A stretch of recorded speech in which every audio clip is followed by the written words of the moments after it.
चल रे भोपळ्या टुणूक टुणूक. अहो मंडळी, मी काय गोष्ट वगैरे सांगत नाही बरं का, कारण भोपळ्याची गोष्ट सगळ्यांनाच माहिती आहे.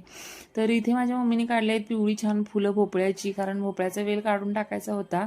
तर भोपळ्याची पानं फुलं सगळी म्हणजे उपयोगी असतात. तर मम्मीने कोळी कोळी भोपळ्याची पानं पण काढून घेतली, फुलं पण काढून घेतली, आणि भोपळ्याच्या पानांची भाजी पण होते, भोपळ्याच्या फुलांची भजी छान होतात. तसं खूप सारे उपयोग आहेत भोपळ्याच्या वेलाचे, आणि भोपळ्याचे तर आपण घारगे पण करतो, सांबर बनवतो. तर भोपळा हा खरंच म्हणजे छान गुणधर्म आहेत त्याचे. तर अशी कोवळी भाजी काढून घेतली आम्ही संध्याकाळी भाजी करण्यासाठी. खूप सारे भोपळे काढले होते. त्या शेजारच्या अर्चनाताई आल्या होत्या, त्यांच्या मुली पण आल्या होत्या. सगळे भोपळे शोधत होते, खूप सारे भोपळे लागले होते. तर अडचण होत असल्यामुळे आई बोलली की आपण भोपळ्याचे वेल काढून टाकू आणि भोपळे सगळे काढून घेऊयात.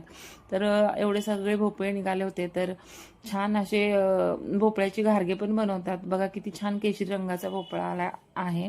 तर याच्या आम्ही घाऱ्या पण बनवणार आहेत. तर वहिनी सगळे भोपळे असे रूममध्ये ठेवत होती, तर आम्ही सगळ्या पाहुण्यांना वगैरे पण देतो. तर बाजूच्या ज्या मुली आहेत त्यांना पण आम्ही दिले. तर हा व्लॉग आवडला असेल तर लाईक करा, सबस्क्राईब करा. धन्यवाद.